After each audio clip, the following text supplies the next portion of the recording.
Hello YouTube, my name is Isabella and today I'm going to be discussing all the books I read in November.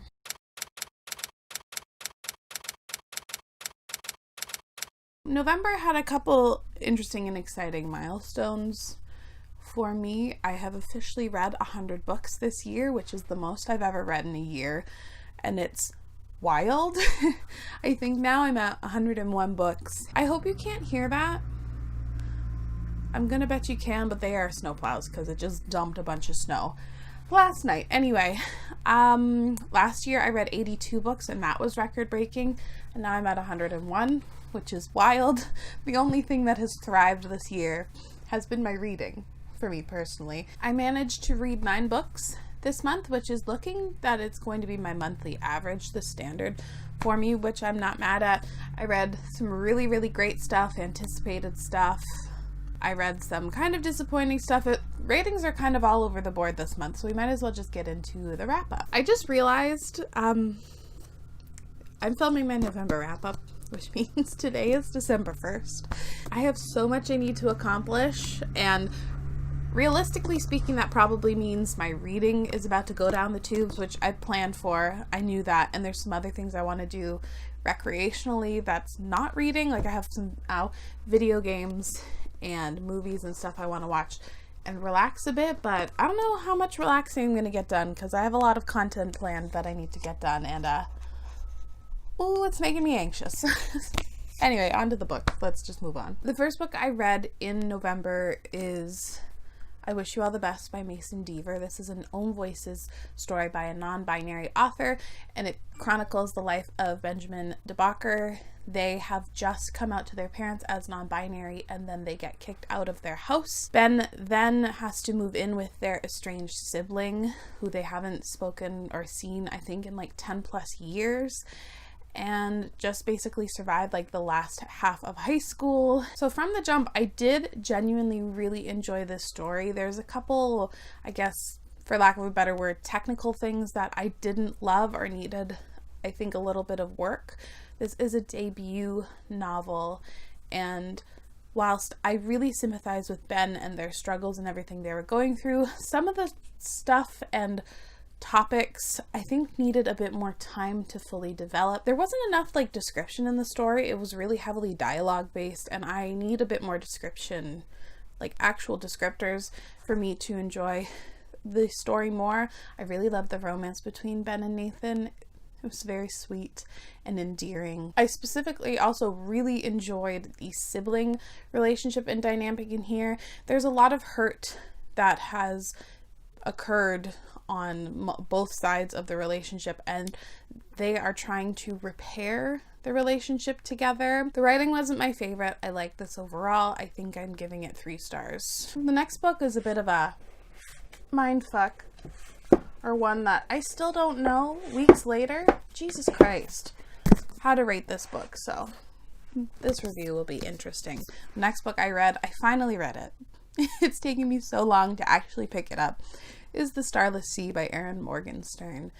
This is an incredibly complicated story to describe, but essentially it's a contemporary fantasy that follows this guy who, as a child, he was given the option to go through a door, similar to like a Narnia situation, but he chose not to go through this door.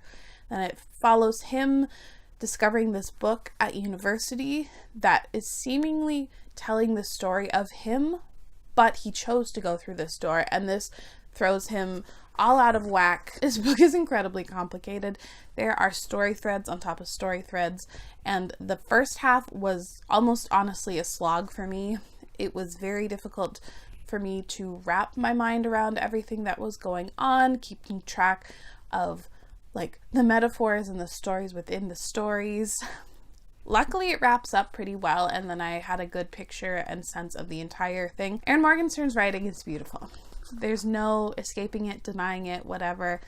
Her writing is phenomenal. I liked the romance in here, although I think it could have used some more interaction between the main two, but I know that definitely wasn't the main focus. And the story almost has like a surrealist quality. It doesn't focus so much on the characters. It's definitely just like the themes and everything wrapped up in what's happening in this certain place. It's a odd combination, but it does work for this story because this story is very odd. The more I've thought about it and the further I've gotten away from completing the story, I have enjoyed it more and more. I still don't know how I'm rating this.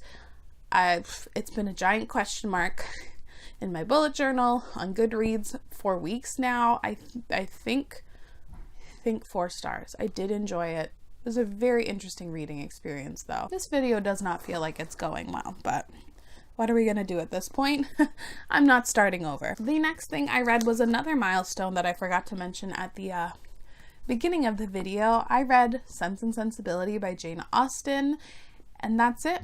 I've officially read all of Jane Austen's completed published works, and I'm a bit bummed now, honestly, that I don't have any more to read and to look forward to, but it was a long time coming. I should have had her finished years ago because I have loved Pride and Prejudice for so long. I knew nothing about Sense and Sensibility, and clearly that showed because for a little bit of time I was shipping the wrong couple, which I maybe shouldn't admit, but I was shipping one of the sisters with the guy that her sister ends up with, but clearly I was misguided. I don't know what I was thinking or doing whilst reading the book. I like that this follows the 2 siblings. We do have one character who's a bit more of a main character, but it does follow both of their stories, and it was something interesting to follow sort of 2 protagonists and how they're very, very different, but they work really well together. As always, I love Jane Austen's writing, and her wit and her social commentary was on point. With this book, I also liked how kind of scandalous it got as well. There was a lot of things that I was like, ooh, we're writing about that in 1800s, whenever it was, like, ooh, shocking, juicy. I like this overall. I gave it 4 stars, but I don't think it cracks my other top 3. Ironically enough, now I was planning on doing like a Jane Austen related video now that I had finished all of her published works, but it's been so long since I've read Persuasion for the first time, so I think I have to reread that. And I want to reread Pride and Prejudice, but that's just because I want to reread Pride and Prejudice again. The next book I have to discuss, I don't want to talk about it too long because I have an 18-minute video discussing it at length, spoiler free by the way, as well, because I'm incredibly conflicted on it and I don't want to think about it anymore. And that's The Invisible Life of Addie LaRue by V.E. Schwab. I will have that linked down below if you want to know at length why I didn't love this story. The book itself is fine. I think it's fine. I think it's mediocre. I don't think V.E. Schwab accomplishes what she set out to do, and that's fine. It's okay. I'm not going to pitch what this book is about to you because I'm sure you know what it is about. A lot of my dislike stems from the fact that I don't like the characters at all, and specifically our main character, Addie. The love interest was pretty bland. I did like our devilish character. He was one of the selling points of the story, and the dynamic between the devil and Addie was really interesting. I think this is V.E. Schwab at her best in terms of prose. Her writing was really gorgeous in here. It wasn't overwritten and super like purple prosy, but the way she encompassed and wrote the story, I thought that was really well done. I liked the first half of the book a lot more. Once we hit the second half, I think it kind of crashes. Check out my review if you want. I don't want to think about this book for a long time now. I've dedicated a lot of time to it. It was a 3-star read for me. There's a lot to like, and there was a lot I disliked. What are you gonna do? I read my second most anticipated read of the whole year. I was dying for it in my hands. I also have an entire dedicated reading vlog towards it.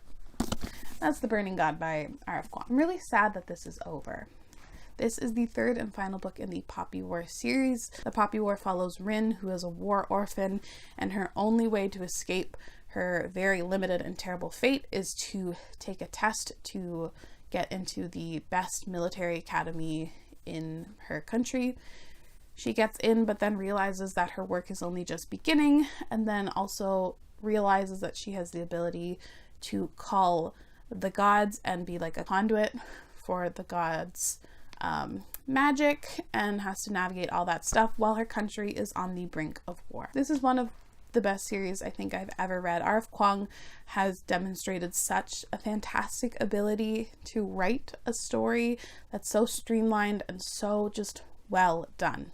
The Burning God itself, I loved, don't get me wrong, although there is a couple nitpicky things that I have. As a conclusion, I think it is very fitting for the series. I loved and also was deeply distraught by the character arcs and the way the series turned, but it just like makes so much sense and it is so well written. I like that we continued to learn more about the world and its history, and that at book 3 we were still discovering more and filling in the gaps of our knowledge. I could never guess where the plot was going and how the things were going to end up, and I think R.F. Kuang's trying to put me in my grave. It was deeply upsetting, but very well done.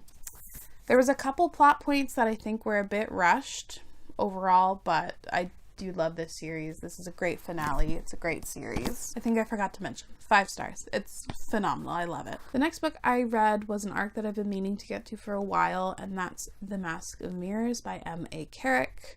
M.A. Carrick is an author duo, authors Marie Brennan and Alec Helms, and this is the first book in a new fantasy trilogy. It's a Venetian-inspired fantasy world in which our main character, Ren, is basically returning to the city and the people that have wronged her. She's a con artist and she's determined to make her fortune from the city's elite, and then quickly realizes that there's a lot going wrong in the city. There's a dream magic that is killing people, and the political scheming she might be out of her depths on, and she has to navigate it all whilst impersonating a noblewoman. I wrote a Goodreads review. If you're interested, I will also leave that linked down below. My biggest issue was the way the authors handled the world building. It's one of my least favorite types of world building, where they just throw a bunch of proper names at you, and it's pretty consistent throughout. Like, there is a lot of just like names thrown at you, names of people, names of places, and then you have to get used to like the names and terminology for the magic. The world itself I found interesting. I liked the magics and the various different things that they had going on, although it seemed like there was one too many concepts, so not everything got as much time for you to fully understand what was going on at times. But once I think I hit the 75-80% mark, I kind of really got everything that was going on with the magic in the world, and the way things came together and tied together was really well done. I also really found myself invested once different characters and their plots sort of come converging, and while the reader knows like that some people are lying and whatnot, watching them navigate these relationships were really interesting and dynamic. It was really great. I also liked the political stuff. The political maneuvering that Ren has to do was entertaining and engaging, and I really liked the ending. There were a couple of reveals that I feel like I should have seen coming, and I felt dumb for not, but I did really like the ending. I like what it means for the future of the series. Oh, I can't believe I forgot to mention this from jump, but this book is also incredibly queer. Queerness is threaded throughout the story, and it's a casual thing that is just in the world. It is not a bad thing for a man to be courting a man, a woman to be courting a woman in noble society. And that was very lovely to read. I gave this 3.5 out of 5 stars. I did really enjoy it. World building was a bit of a struggle in the beginning, but I'm looking forward to the sequel. And I'm a little annoyed that I've read it so early because I have no idea when the next books are going to come out. The next book I read sort of on a whim. I noticed that my library had the audiobook, and I was really excited for it and wanted to read it by the end of the year, but didn't think I was going to. So I was like, yes, this is great. Can't wait. And that's Gods of Jade and Shadow by Silvia Moreno Garcia. I was so excited to read this book. Thought I was going to love it. and we have a bit of a mixed bag. This is set in Mexico during the Jazz Age, so like 1920s. It follows a young girl named Cassiopeia who basically awakens an ancient Mayan god of death, and they have to go on an adventure for reasons, and then eventually try and navigate like the underworld and reclaim his throne from his like bad brother. To be honest, I think I need to reread this to get a fully formed opinion, because I didn't like the audiobook. I didn't like the narrator and the way she depicted Cassiopeia. She's young, she's a bit naive because she's led a very sheltered and kind of bummer of a life, but the narrator makes her sound like a 12-year-old. And whilst Cassiopeia is naive, she's also very clever, and she's very good at like thinking on her feet. So she's not like useless or an insufferable main character, but I did not like the way the narrator portrayed our main character. I do like the fact that because of the audiobook, I know how to pronounce certain words and a lot of the things regarding the mythos, because I'm not familiar at all with Mayan mythology, which, good segue, I really loved the Mayan mythology and lore and discovering all these different creatures. That stuff was really fun. I liked the romance, but I don't know how I felt about it overall. I wish a little bit more time was dedicated towards it. I gave it 3 stars. Hopefully upon reread, I will like it better. Second to last book on the list, we are almost there. This was book number 100, Black Sun by Rebecca Roanhorse.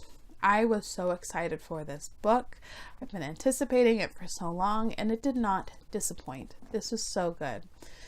This is a historical fantasy inspired tale. I should say definitely inspired by like the pre-Columbian Americas, like so 1700s Americas before colonization, and it follows these various characters who are kind of, it seems, fated to cross paths with one another. Follows ancient grudges and some vengeance laced sort of, I guess, revenge, and these characters come together, some of them, on a journey, and things happen. That was a terrible synopsis. I apologize. I love this book so much, and that makes me so excited because this definitely was a book meant to set up the world and the characters. All of the characters, perspective characters that we follow, do not actually interact in this book, but you can see how they're going to start coming together and how things are going to start happening, and I can't wait for the interactions overall. It also follows some very morally dubious / like villainous-ish characters who are set out to do like really bad things. I absolutely loved the world and the mythologies behind it. I love that we have like sort of various different magical beings and creatures, and the cultures developed in here. This is heavily inspired by native cultures. Rebecca Roanhorse wants it noted, though, that she borrowed from a bunch of different native cultures to kind of make an amalgamation of these cultures in here, but the fantasy cultures were good. The practices were so cool. The characters I was deeply invested in. I want to do a full review for this story because I loved it. I loved that there was so much queerness in here, both in gender and sexuality. There are characters who use neopronouns, Z and Zir, which, wow, I can't believe that's in a fantasy story. That's so wonderful. I was deeply invested in the plot. There's some cliffhangery things that are making me absolutely die for the sequel. Cannot wait. 5 out of 5 stars. Final book I read very quickly because I wanted to have it finished before December, and I didn't like it, and that's Borne by Jeff Vandermeer. Initially, I was planning to read The Shadow of the Wind by Carlos Ruiz Zafón because it's another book that I have to read by the end of the year, but I didn't have enough time, so I just swapped it for Borne. I didn't love it. I was really hoping I would. This is a sort of post-apocalyptic dystopian story. It follows a girl named Rachel who is surviving with her like partner, and then on the carcass of a bear she finds this like organism that she's really intrigued by and like takes home and starts taking care of, and then she names him Borne. There's a lot of like implications wrapped up around Borne's existence, and maybe Borne is very, very dangerous, all the while they're trying to survive like just the like radioactive elements. This like 3-story bear is really weird. And because the story is so weird, I'm disappointed that not enough or a lot happens in it. It's quite a survivalist tale, and there are stretches in here that were boring. And a book like this shouldn't be boring. I also really didn't like the writing style for a couple of reasons. I didn't like that this was told in first person because it's very stream of consciousness at times, and like description of the world and what's actually going on kind of flies out the window at times. She's really discussing like how she's feeling, which is fine, but then not what's actually happening, which was very frustrating. I just think first person was really limiting for this story, and it wasn't the smartest choice. I really thought that this was a book I could like, its execution I didn't love, and by the end when like reveals were happening, I was just kind of bored and over it, so I didn't care for the implications overall. The selling point, though, and salvaging point of the story was the relationship between Rachel and Borne. It was very, very interesting to watch the dynamic between them, and how the dynamic significantly shifts over the course of the novel. That stuff was interesting. I just noticed. That's so funny. It probably doesn't come across on camera, but you can see the little guy Borne here. But in the sort of raised print stuff here, it's actually the imprint of a bear. I can't believe I didn't notice that. Anyway, I'm not writing off Jeff Vandermeer as a storyteller. I have another book of his on my TBR. This one just wasn't my thing. I didn't like its execution. I gave it 2 stars. My brain doesn't feel like it's working anymore. I'm gonna be perfectly honest. I have no idea what I just said. I hope I made sense, but we'll see, I guess, when it comes to me to edit this story. That's going to be interesting. Let me know down in the comments below any of your thoughts on any of the books I read this month, or the best book that you read in November. Thank you so much for choosing to watch. I have a lot of exciting stuff planned in December, so keep an eye out for that. But as always, thank you so much for watching. I really appreciate it, and I'll see you again very soon. Bye.